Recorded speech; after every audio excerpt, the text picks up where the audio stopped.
Dobrodošli u Politološki podcast.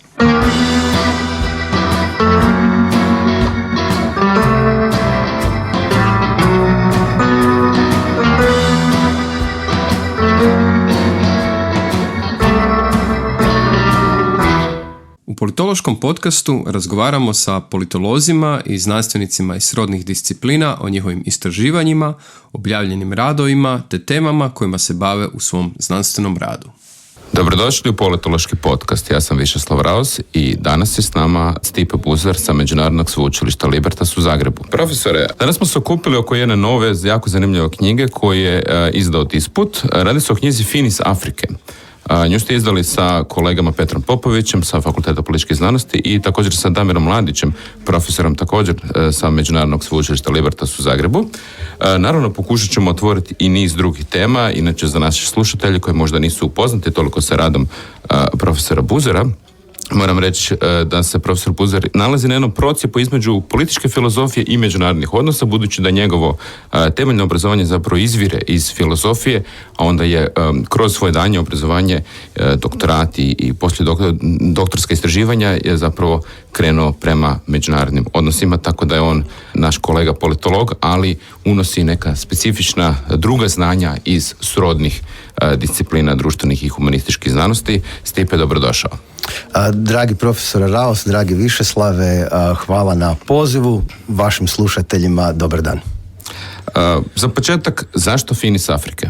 Finis Afrike je naslov oko kojeg sam se s koautorima dogovorio u potrazi za nekakvim zanimljivim naslovom. Razmatrajući pristup problemima globalnog upravljanja iz realističke perspektive, što je netipično u dosadašnjim istraživanjima, ne samo kod nas, nego i u inozemstvu. I nastojali smo s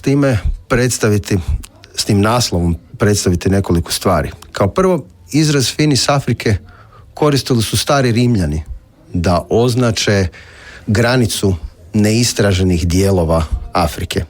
To je u nekom smislu onda granica. Metaforički onda govoreći, riječ je uopće o neistraženim područjima, a primjena realističke perspektive u problemima globalnog upravljanja je u velikoj mjeri u stvari neistražena. Međutim, htjeli smo izraziti još nešto, jer izraz smo posudili, ili možda bolje rečeno ukrali, iz famoznog hita Umberta Eka Ime ruže, u kojem je upravo tim izrazom Finis Afrike Ekovim čitateljima poznat, označen zabranjeni dio knjižnice, onog benediktinskog samostana u kojem se veći dio radnje romana i onako zbiva. To je zabranjeni dio knjižnice kojem ima pristup samo glavni knjižničar, u kojem su tekstovi koji se smatraju štetnima, koji bi iskvarili duh redovnika koji tamo proučavaju, mole se, rade u skriptorijima i slično.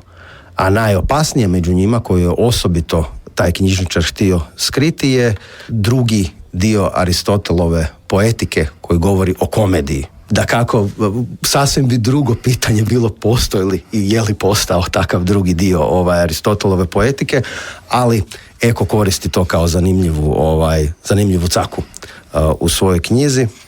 I zbog toga smo htjeli naznačiti da realistička promišljanja globalnog upravljanja nisu samo rijetka, nego u nekom smislu i nepoželjna. Naravno i zbog ograničenja realističke perspektive u razmatranju te vrste problema. Dakle, realizam je ono što ovdje vas spaja kao trojicu autora. U knjizi imamo 3 zapravo velike teme i 3 velika eseja. Možemo li malo nešto reći o genezi knjige, što je koji autor zapravo radio, a onda ćemo preći zapravo na glavni dio, ono o čemu si ti pisao i što nam je nekako i fokus ovog razgovora. Sjajno. Na pisanje knjige, na ulazak u ovakav zajednički projekt u stvari nas je potaknuo prvi autor spomenut u knjizi, profesor Petar Popović, kod vas na Fakultetu političkih znanosti, vaš kolega, koji je poznavajući mene i Damira Mladića, obojice sa Libertas Međunarodnog sveučilišta, i poznavajući nas kao istraživače realizma u međunarodnim odnosima, sugerirao da bi se mogli pozabaviti upravo ovakvim problemima. Naravno, kao što je vjerojatno i očekivao, malo nas je začudio na prvu prijedlog, zato što nema osobito takvih istraživanja. Ali vjerojatno već par minuta kasnije i vrlo brzo smo se složili da to zaista pokušamo. I tijekom 2021. smo u razmjerno brzom vremenu od recimo svibnja pa do kraja godine dovršili cijelu stvar, predali na lekturu i daljnje poslove kod izdavača. Dakle, ovo je knjiga koja je nastala u karanteni, to je i poticaj našim slušateljima da, kao što, zašto? Zato što znamo da mnogi autori u povijesti su upravo za vrijeme kuge, za vrijeme kolere, pa onda i sada za vrijeme korone imali velike poticaj na promišljanje velikih i dubokih tema. Koje sve teme otvara ova knjiga? 3 relevantne teme. Zadnje što ste rekli me motivira da kažem slušateljima, pa da, slobodno ovu knjigu stavite na policu uz Decamerona i Leviatana, naravno. Tamo je zasigurno mjesto. 3 teme koje smo otvorili su pitanja globalnog zdravlja, globalnog upravljanja zdravljem, zdravstvenim sustavom ili sustavima. Druga tema tiče se globalnog siromaštva, osobito u njegovim ekstremnim oblicima, a treća tema tiče se klimatskih promjena. Sve 3 su promatrane iz realističke perspektive, ili bolje rečeno, nastojali smo ih promatrati iz realističke perspektive, s tim da nismo u potpunosti uskladili teorijske perspektive pri tome, jer naravno morali smo razmišljati o tome kakva specifična vrsta realista je svatko od nas i tu smo možda naišli na neke sitne razlike, ali knjiga i dalje čini se drži vodu kao cjelina. Barem zato što ulazi u istraživanje nečeg novog što nije činjeno prije. Meni je drago da ovdje imamo i onda i trojicu autora koji ne bježu možda i od samoidentifikacije sa nekom od teorija međunarodnih odnosa. Mi znamo da u suvremenim političkim znanostima nekad ljudi malo bježe od etiketa. Etikete mogu zavaravati, mogu biti loše ako ih priljepljujemo jedni drugima, ali mogu i zapravo biti užasno korisne za čitatelje kada je jasno iz koje perspektive se nastupa i koji se kategorijalni aparat može očekivati. Tako da jako mi je drago ova opaska da doista kad govorimo o realizmu uvijek su to realizmi. Tako je. Kao što i o liberalizmu u međunarodnim odnosima teško možemo govoriti u jednini. Slažem se. Kod realizma imamo zaista čitavu bogatu teorijsku tradiciju koja u 20. i 21. stoljeću samo ima nekoliko inačica, najpoznatije onda od kojih će naravno biti klasični realizam, strukturalni realizam i neoklasični realizam, ali možemo govoriti i o njezinoj dalekoj predpovijesti još od Tukidida preko Machiavellija, Hobbesa u nekom smislu i tako dalje. Slažem se da isto onda možemo reći i kod ostalih teorijskih perspektiva. U redu, Stipe, onda koja si ti vrsta realista? Ako bih se morao svrstati uopće u neku školu i ako bih se morao svrstati među nekakve realiste, sklon sam moguće zbog ranije filozofske naobrazbe smjestiti se u nekom smislu među klasične realiste. Svjestan svih tegoba takve pozicije, svjestan niza mogućih kritika iz drugih teorijskih perspektiva i iz drugih realizama. Svjestan prigovora o tome kako ljudska narav, u stvari prizivanje na ljudsku narav nema relevantnu objašnjavalačku moć, ali na kraju dana moram priznat da me druge forme realizma pomalo ubijaju od dosade. I nemam drugu stvar za reći o svemu tome. Ajmo se korak vratiti upravo na ovaj filozofski background prije što opet uronimo u temu knjige. Zašto to pitam? Zanima me kako netko tko je krenuo kao filozof, kako čita međunarodne odnose. Koja je dodana vrijednost filozofije u međunarodnim odnosima danas? Mi znamo naravno kako je povijest ona i nastala iz političke filozofije, su međunarodni odnosi nastali i njihovo promišljanje, međutim evo danas mi smo svi ipak ja bi se usudio reći da smo bojice dalje mlađa generacija profesora. Obično se kaže da smo mladi profesori, ne? Kako ti gledaš, dakle, svoje iskustvo studiranja filozofije i onda kasnije bavljenje međunarodnim odnosima?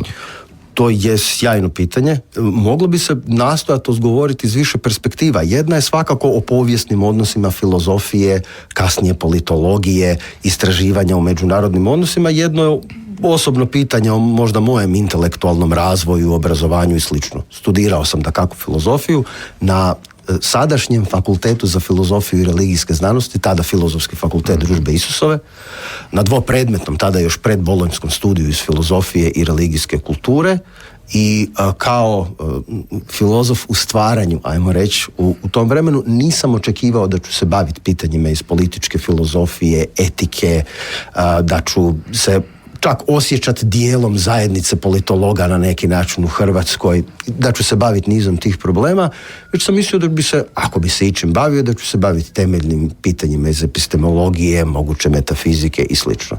Te su se stvari pomalo promijenile tijekom doktorskog studija, kad sam iz ovih ili onih razloga krenuo čitati veći broj relevantnih političkih filozofa, susreo se s izvornim dijelima, naravno sekundarnom literaturom, velikim i važnim zbornicima produciranim u 20. stoljeću, i iz nekog razloga mi je pala na pamet teza koju bi mogao pokušati braniti, a vezana uz teoriju pravednog rata. Istraživanja su onda krenula odatle.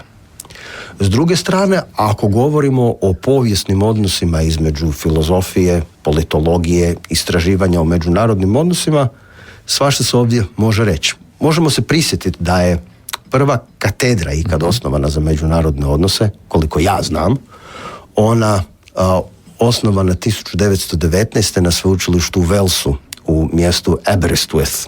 I da su se na toj katedri sakupili ne samo politolozi, koji su naravno tamo bili, već filozofi, povjesničari, ekonomisti, juristi i sl. A kada pogledamo istraživanja o međunarodnim odnosima globalno ili međunarodno, ni danas u njima više ne sudjeluju isključivo politolozi, iako jesu dominantni, bez daljnjega, već i ljudi iz niza ovih drugih disciplina i poddisciplina. Tako da u nekom smislu nisam iznimka.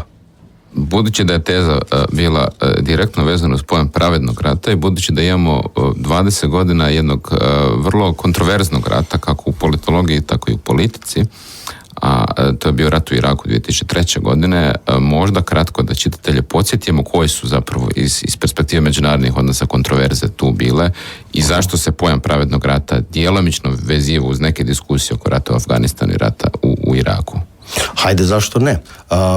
Pretpostavljam da si potaknut na tu temu i činjenicom da je baš ovih dana bila 20. obljetnica početka, jel tako? Da, počelo je dok smo mi bili, čini mi se, u srednjoj školi. Srednja škola, tako je, da. Niz je stvari vezano s to. Mogao bih nešto reći možda iz perspektive ove tradicije pravednog rata, a možda nešto iz realističke perspektive. Dapače.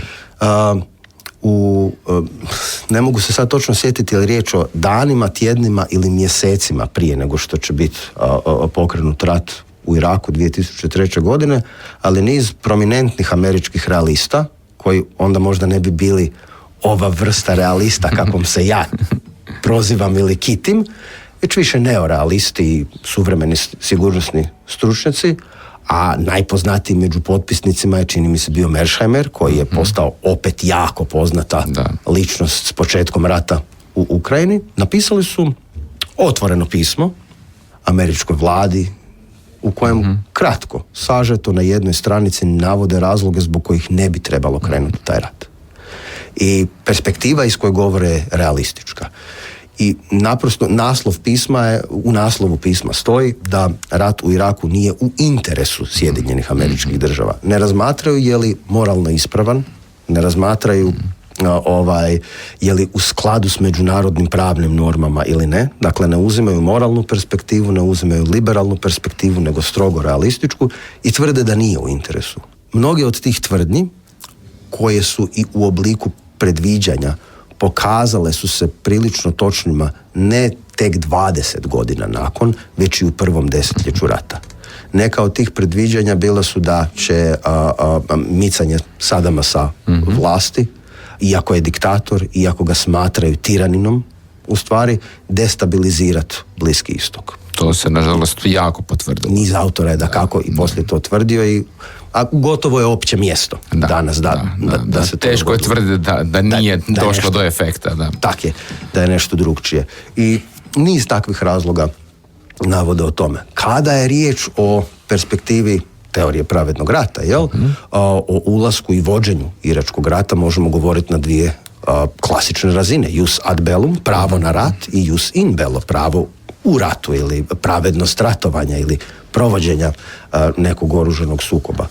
Na razini jus ad bellum, koju opet možemo razmatrati u nekoj sprezi s realističkim elementima, što osobito volim raditi, koliko god je problematično na neki način, ili se barem čini teorijski problematičnim, se lako možemo prisjetiti da su Amerikanci tvrdili, i koji se možemo sjećati, dobro se sjećamo još govora i odgovora Colina Powella i slično, da se u Irak mora poći jer vrlo moguće ili čak potvrđeno imaju oružje masovnog uništenja, i to treba učiniti zbog američke sigurnosti, zbog sigurnosti Bliskog istoka, zbog međunarodne i globalne sigurnosti. U stvari, kada je riječ o toj vrsti sigurnosti, od toga se praktično već radi moralni argument. Ta vrsta opasnosti može se percipirati i često se argumentira kao neka vrsta pravednog uzroka i djelomice čak ispravne namjere u kontekstu jus ad bellum dijela ove teorije. Nažalost, do 2005-2006. Godine, kada je već točno bilo, se u potpunosti pokazalo da nema takvih oružja, čak se i ranije to pokazalo, ali tada smo svjedočili jednoj, možemo se složiti pomalo, orvelijanskoj promjeni prošlosti. Da. U kojoj je rat u Iraku odjednom nanovo opisan ne kao rat koji je pokrenut da bi se pronašla oružja za masovno uništenje, nego za zaštitu ljudskih prava. Da. Sad, zaštita, i tu je zanimljiva stvar. Odgovornost za zaštitu, R2P. Tako, R2P. Jako važan koncept. I tu je jako zanimljiva stvar na ovoj međi čudnovatoj ili ajde još bolje rascijepu možda između realizma i teorije pravednog rata, što ako je riječ o potrazi za weapons of mass destruction, onda bi se moglo na to gledati i iz realističke perspektive i iz moralne. Ako je riječ o zaštiti ljudskih prava, onda se gubi velik dio ili u potpunosti ova realistička perspektiva. Govori se jednostavno o zaštiti ljudskih prava zato što je to moralno ispravno. Naravno, mogli bi se napraviti kakvi potezi, pokušaj sekuritizacije problema ljudskih prava u svijetu, tako da se tvrdi da ih se mora štititi, jer će kad tad negdje uzrokovani problemi doći do naših obala i može se tvrditi čak i nekakva egzistencijalna prijetnja, ali to nije to što su činili 2000-ih. Sada, puno se razgovaralo o ratu u Ukrajini, puno se razgovaralo o pandemiji, puno govorimo o klimatskim promjenama. Međutim, jedna stvar nekako pada u drugi plan, a izrazito je važna, to je globalno siromaštvo. Pa ajmo se sada na tu temu prebaciti, jer nam je opet izvire iz knjige. Možda da podsjetimo samo čitatelje na sam esej, na samo poglavlje, a onda ćemo o temi. O globalnom siromaštvu, osobito o ekstremnom siromaštvu, govori se u drugoj cjelini knjige pod naslovom Državni interes i globalno siromaštvo. I nastojao sam u tom, nazovimo eseju, kao i u prethodnoj temi o kojoj smo sad razgovarali, također razmišljati na međi moralnih pitanja i realističke perspektive. Ovdje razmišljajući o dva temeljna elementa ili dva temeljna pojma. Jedan je pojam državnog interesa, a drugi je pojam moralne odgovornosti. Zašto? Naime, globalno siromaštvo smatra se između ostalog i moralnim problemom. Kada pogledamo niz međunarodnih dokumenata, konvencija, opću deklaraciju o ljudskim pravima i takva mjesta, u nekim njihovim člancima spominje se kako svi ljudi na planetu, već samim time što su ljudske osobe, imaju pravo na određeni ekonomski i socijalni standard.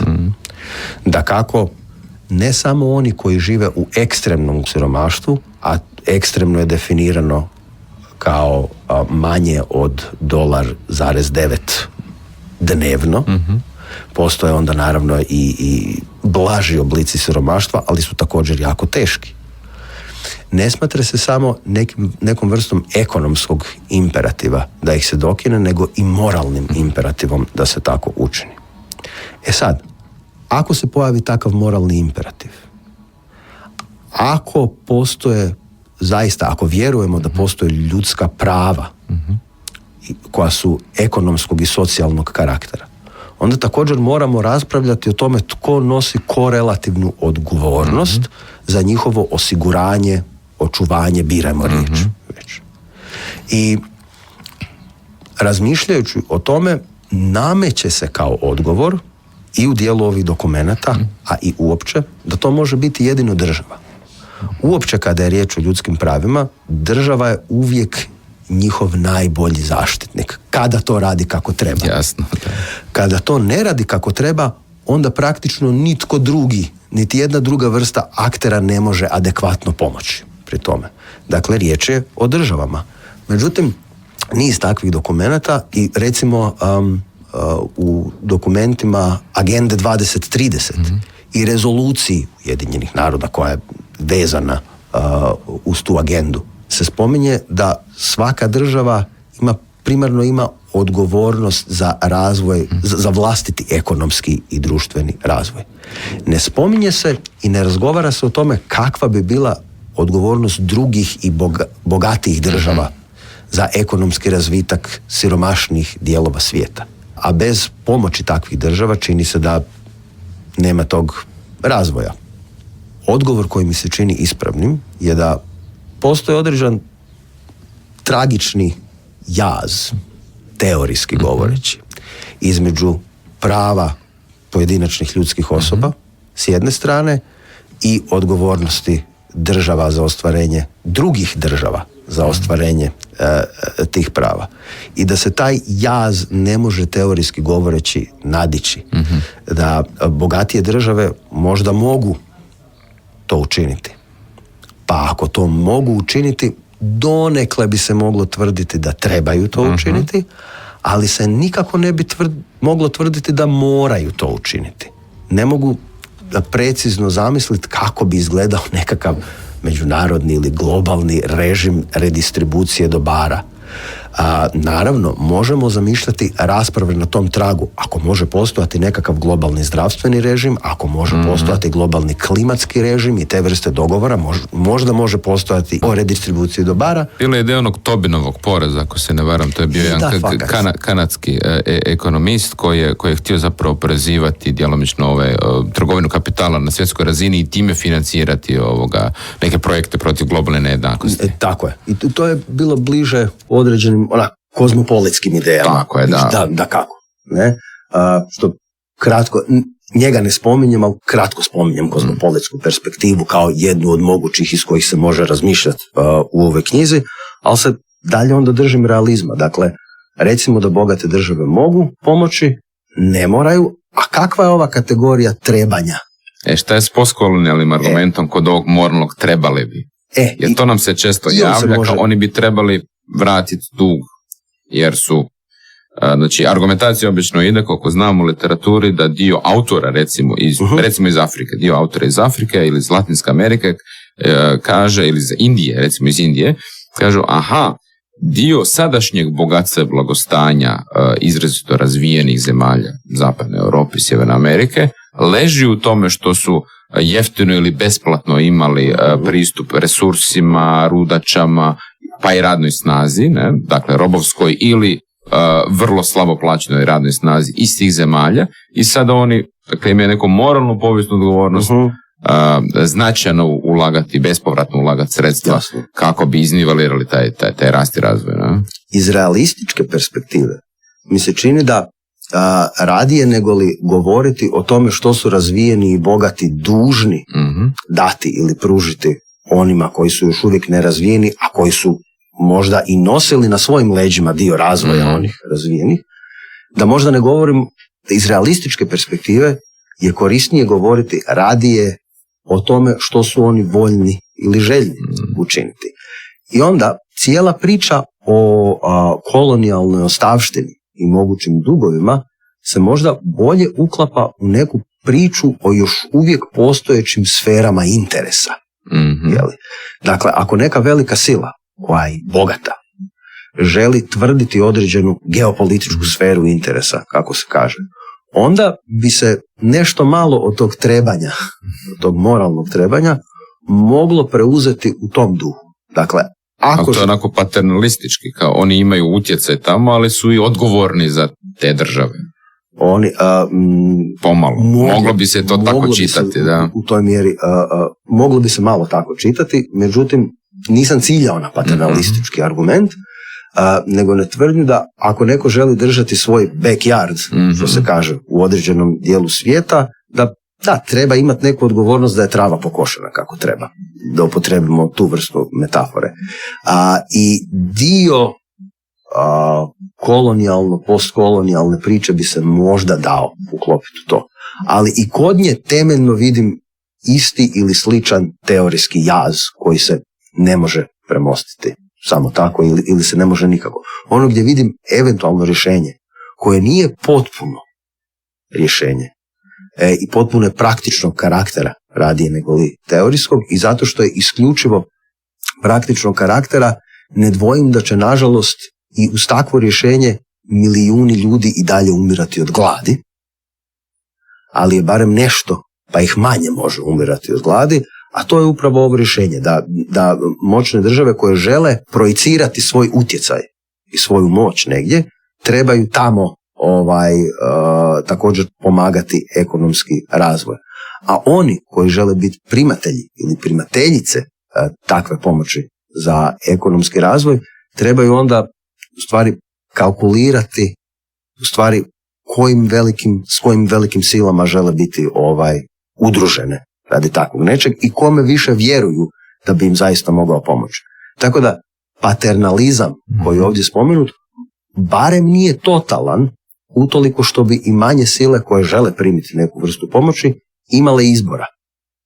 Jer ne govorimo o nekom jednom globalnom da kao postoji nekakvo tržište gdje tako neke zemlje nude da se u njih dođe, ulaže, da se bavi time, a neki nude svoje usluge. Da, hajde shvatimo to kao nekakav inverzni scramble for Africa. Ok, ali sad dolazimo do problema.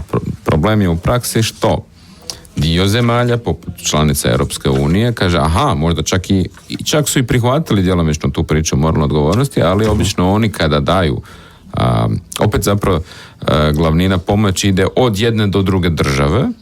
I šta se onda događa? Ako je država primateljica, djelomično to uvijek povezano. Puno ekstremno siromaštva je povezano i sa zarobljenim državama, korupcijom, klijentalizmom i tako dalje, da puno te pomoći zapravo ne dođe do krajnjih korisnika. I problem je što ako imamo politiku uvjetovanja, što je voljela govoriti Europska komisija, onda se kaže, mi ću vam pomoći, ali vi morate skrbiti za ženska prava, ljudska prava i tako dalje, tako dalje. A onda imamo druge aktere, poput Kine, koja kaže, mi nemamo teret kolonijalizma ovdje i mi ne postavljamo nikakve uvjete, mi, radimo biznis. Tako je. Sad, što reći na to? Je li Kina onda zapravo jedini realist u toj priči? Hajmo reći ovako. Jedna od polazišnih točaka u ovom poglavlju, u ovoj cijelini knjige je ponešto zaboravljen i ne toliko čitan kraći tekst Hansa Morgenthala, A Political Theory of Foreign Aid, još iz 1962. godine. I Morgenthau tu briljantno razlikuje ne između dvije vrste ekonomske pomoći, što je postao nekakav standard, s jedne strane humanitarna pomoć, s druge strane pomoć za ekonomski razvoj. Humanitarnu pomoć svi smatraju gotovo pa apolitičkom. Jednostavno treba pomoći učiniti to, mada, ističe Morgenthau i tu, ona može imati političke posljedice. Jasno. I to jako povoljne političke posljedice za one koji pružaju pomoć. Vidjeli smo donacije cijepiva, donacije zaštitnih maski za vrijeme korone. Čak su se borili tko će više dati. Tako i to je bio stvar promidžbe države, javne diplomacije, bildanja imidža, ali tako, da se vidi da je neka država donirala nešto. Ili sad grozan ovaj potres u Turskoj, pa naravno isto je bilo bitno tko će kako, na koji način tu pomoć poslati. Tako je. Sad, druga vrsta je onda naravno pomoć za ekonomski razvoj. Međutim, Morgenthau i u tom smislu bi ga trebalo čitati i trebalo bi raditi dalje na tom tekstu da se iz toga produciraju, čini mi se, i suvremeniji policy papers i slične stvari, razlikuje ne između dvije vrste ekonomske pomoći, međunarodne ekonomske pomoći, nego 6 vrsta. Dvije su dakako humanitarna pomoć i pomoć za ekonomski razvoj. A ostale su, naziva, pomoć za uzdržavanje. Ovo zove subsistence foreign aid. Ali subsistence ili uzdržavanje čega? Neke vlasti, nekog režima, kada nema dovoljno resursa za održavanje osnovnih javnih usluga, tada neko pomaže izvana. Međutim, tada često time može pomoći. Zapravo sprečavamo failed state s time. Sprečava se failed state, ali se pomaže da pomaže trenutni status quo u toj državi. Jer je alternativa, ne znam, kaos, građanski rat, kršenje ljudskih prava i tako dalje. Također ne dolazi do promjene stanja, ne dolazi do revolucije koja bi možda nekog boljeg dovela na vlast. Dakle, sve opcije su time zakočene, a ta vlast koja prima pomoć za uzdržavanje, da kako će se smatrati dužnom svoje zemlje pošiljateljici, davat političke ustupke, usluge, sad naravno zamišljajte i rude i naftu i morske puteve i sve što treba biti u pitanju. Znači zapravo jedan poluvazalski odnos. Tak nešto.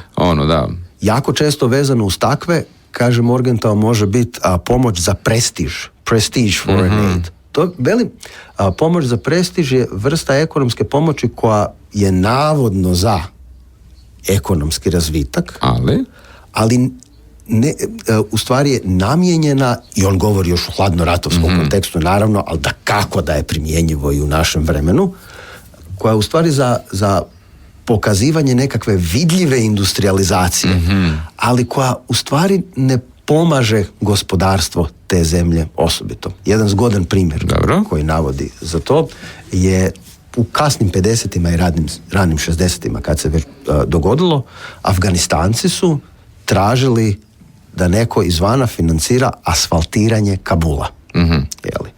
Amerikanci to nisu htjeli napraviti, jer projekt nisu smatrali ekonomski isplativim za Afganistance. Umjesto da to učine, financirali su nekakvu elektranu u zabačenom dijelu Afganistana, koja je desetljećima donosila gospodarske benefite, prave gospodarske benefite Afganistancima, ali za koju praktično nitko nije znao. Kabul su asfaltirali Sovjeti. Jer je to vidljivo. Jer je to vidljivo. I dalje ne moramo... Da, jasno. Znamo šta je kasnije sve bilo. Dosta i poznata, išli su u takve stvari. Onda govori o raznim oblicima vojne pomoći koji mogu biti, ne moraju biti vojna pomoć, govori o naprosto davanju mita kao obliku. Tako je, koje, kaže, do ranog 19. stoljeća, hajmo, ili kasnog 18. stoljeća, bilo prilično uobičajena stvar. Pa navodi niz primjera, bilo britanskih, bilo francuskih, bilo austrijskih diplomata koji su na platnim listama i kasnije primaju mirovine drugih europskih sila. I znalo se za praksu, nitko ju nije osobito kritizirao, iako se nisu navodno osobito navodile pojedinačne instance. Nije se nikog pojedinačno tračalo o tome, ali su itekako postojale. Ono što Morgenthau ovdje ističe i zašto govorimo o svim ovim oblicima pomoći i kak je u stvari povezano s pitanjem koje si postavio prije nekoliko minuta. Veli Morgenthau, svako konkretno razmatranje ekonomske pomoći mora biti identificirano u svjetlu tih 6 navedenih vrsta ekonomske pomoći, jer međunarodna ekonomska pomoć za bilo koju državu koja pruža takvu pomoć ne može biti shvaćena kao moralni imperativ ili ne može biti shvaćena u nekom ekonomsko-tehnokratskom smislu, već mora jednostavno biti sredstvo vanjske politike. Jasno. Veli da i u njegovo vrijeme postoje 2 tabora između kojih se on nalazi. Jedan koji smatra da međunarodnu ekonomsku pomoć uopće ne bi trebalo davati jer nema nikakve koristi od nje, a drugi koji smatra da je itekako treba davati, ali da razlozi tome nisu politički. Nego su moralni ekonomski točka. Morgenthau se onda nalazi između tih stavova i tvrdi da treba i da to ne treba uopće biti predmet rasprave u stvari. Država koja to može treba pružati međunarodnu ekonomsku pomoć isto kao što uopće treba imati vanjsku politiku. Nadam se da će nas slušati i da će čitati knjigu i diplomati Hrvatskog ministarstva vanjskih i europskih poslova, zato što znamo da posljednjih godina se dosta raspravlja u hrvatskoj diplomaciji o tome kakav oblik razvojne pomoći bi Hrvatska trebala pružati, na koje se fokusirati projekte, gdje Hrvatska može biti vidljiva. Bilo tih dosta rasprava kada je Hrvatska bila angažirana u sklopu NATO-ovih misija u Afganistanu, pa se nekako raspravljalo u hrvatskoj javnosti jesmo li zakasnili da pod navodnicima se Hrvatska gospodarski okoristi kroz ove javne nabave, obnove Afganistana, pa je tu različitih bilo, ajmo reći, prebacivanje odgovornosti između institucija, tko je zakazao, je li to gospodarska komora, tko već, pa će biti vrlo zanimljivo vidjeti kako će to izgledati u nekoj poslijeratnoj Ukrajini, ne? Jer znamo da udio možda te neke vojne i druge pomoći Hrvatske prema Ukrajini je naravno malen s obzirom na naše kapacitete, a i prihvat izbjeglica, ali je politički znamo da je, ako pratimo neku liniju premijera Plenkovića, to dosta je jasna linija još iz vremena dok je on bio europarlamentarac, ta neka važnost te ukrajinske priče za hrvatsku vanjsku politiku. Tako da bit će vrlo interesantno vidjeti u poslijeratnom razdoblju. Nadamo se da ćemo ga skoro doživjeti poslijeratnu Ukrajinu. Bit će vidjeti kako će hrvatska vanjska politika zapravo i hoće li poučiti na kraj krajeva Morgenthau i tvojom knjigom promišljati koji je hrvatski ne samo interes, nego jednostavno uloga. Znači koja je uloga pomoći Ukrajini u cjelokupnoj hrvatskoj vanjskoj politici. Tako je. I možda je to jedna od stvari koja nam može pomoći da kako ne možemo biti velika sila. Objektivne okolnosti su takve da možda možemo biti, kao što su se Višeslave ti i ja nedavno susreli na obrani jedne doktorske dizertacije, da možda možemo biti mala sila. Mala sila, tako i da je projekcija svojeg utjecaja na ove načine jedan od načina na koji se to može činiti. Ja ne znam predvidjeti koji bi bili zgodni sve politički i politekonomski potezi Hrvatske prema jednoj poslijeratnoj Ukrajini, ali ono što vjerojatno odmah pada na pamet je da dakako i mi sada imamo nekoliko tisuća Ukrajinaca u Hrvatskoj ili desetaka tisuća, ne znam koji je broj, što znači barem nekoliko tisuća ukrajinske djece u našim školama. I da je i to jedna od stvari koje ćemo vrlo vjerojatno koristiti u budućnosti i da ćemo i to vjerojatno spominjati, jer ulaganje u njihovo obrazovanje, ulaganje u njihovu budućnost i nadamo se budućnost Ukrajine. Tako je, također.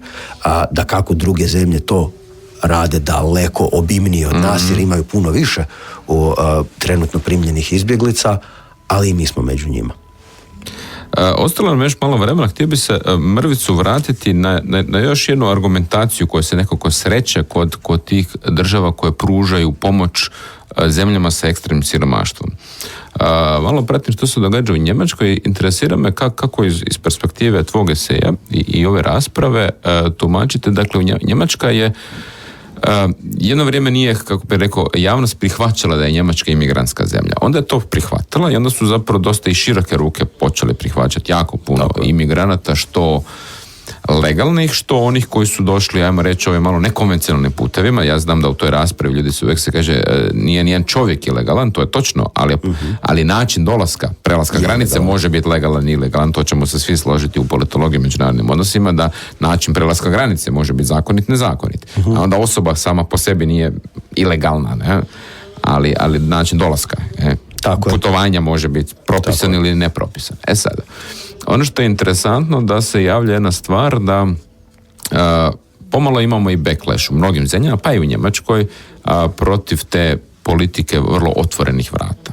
I sada oni razmišljaju, mi moramo dodatno financirati projekte po različitim zemljama iz kojih nam dolaze potencijalni imigranti, kako bismo te ljude pod navodnicima zadržali tamo, jer smo shvatili da naša zemlja razne kulturne, obrazovne, društvene kapacitete je već prenapregnula da kao ne može integrirati toliki broj ljudi, razni društveni kapaciteti su prenapregnuti, a istovremeno se to nekako argumentira, pa dobro da, mi pomažemo njima da budu razvijeni, a inače je problem ono što doživljava, naravno sve te zemlje, bio primjer Gane, ne? Gana ima diskusije koje ima i Hrvatska, a to je, svi bi htjeli u Njemačku, a šta se događa u Gani? Još je Gana u području Zapadne Afrike zapravo nije neka zemlja koja ima problema sa ekstremnim siromaštvom, ona je zapravo u tim gabaritima relativno razvijena zemlja, ali naravno u usporedbi sa Zapadnom Europom nije. Sad je ono pitanje brain drain.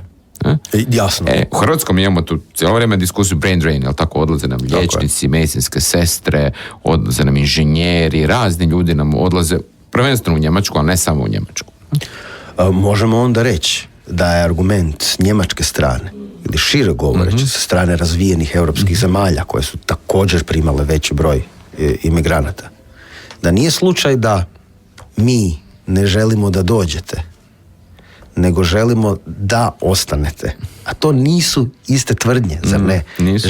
Želimo da ostanete oni koji to možete i želimo da vas što više može ostati, tako da vam zemlje bolje funkcioniraju. I želimo uložiti u vaš razvoj da se ne bi događao takav brain drain, da ne bi kompetentna radna snaga odlazila.